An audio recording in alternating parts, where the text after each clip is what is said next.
And it came to pass, after I had prayed unto the Lord, I beheld a large and spacious field. And it came to pass that I beheld a tree, whose fruit was desirable to make one happy. And it came to pass that I did go forth and partake of the fruit thereof. And I beheld that it was most sweet above all that I ever before tasted. Yea, and I beheld that the fruit thereof was white, to exceed all the whiteness that I had ever seen. And as I partook of the fruit thereof, it filled my soul with exceedingly great joy. Wherefore I began to be desirous that my family should partake of it also, for I knew that it was desirable above all other fruit. And as I cast my eyes round about, that perhaps I might discover my family also, I beheld a river of water, and it ran along, and it was near the tree of which I was partaking the fruit. And I looked to behold from whence it came, and I saw the head thereof a little way off. And at the head thereof I beheld your mothers Sarai, and Sam, and Nephi. And they stood as if they knew not whither they should go. And it came to pass that I beckoned unto them, and I also did say unto them with a loud voice, that they should come unto me and partake of the fruit, which was desirable above all other fruit. And it came to pass that they did come unto me and partake of the fruit also. And it came to pass that I was desirous that Laman and Lemuel should come and partake of the fruit also. Wherefore I did cast mine eyes toward the head of the river, that perhaps I might see them.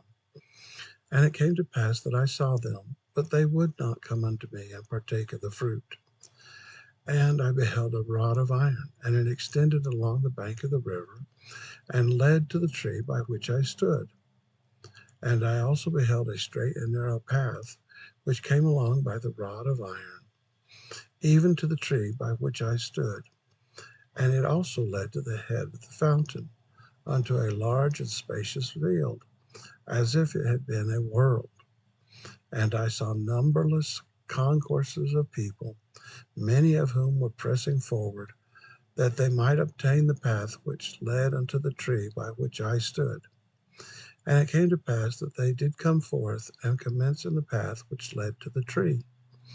And it came to pass that there arose a mist of darkness, yea, even an exceedingly great mist of darkness, insomuch that they who had commenced in the path did lose their way, that they wandered off and were lost.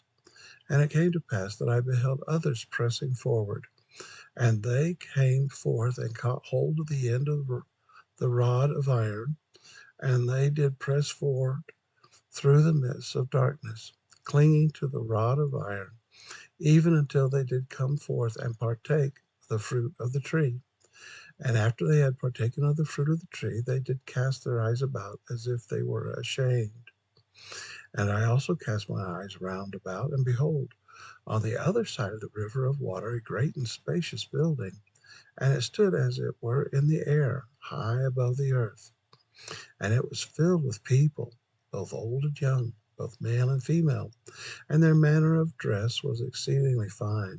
And they were in the attitude of mocking and pointing their fingers toward those who had come at and were partaking of the fruit. And after they had tasted of the fruit, they were ashamed because of those that were scoffing at them. And they fell away into forbidden paths and were lost. And now I, Nephi, do not speak all the words of my father.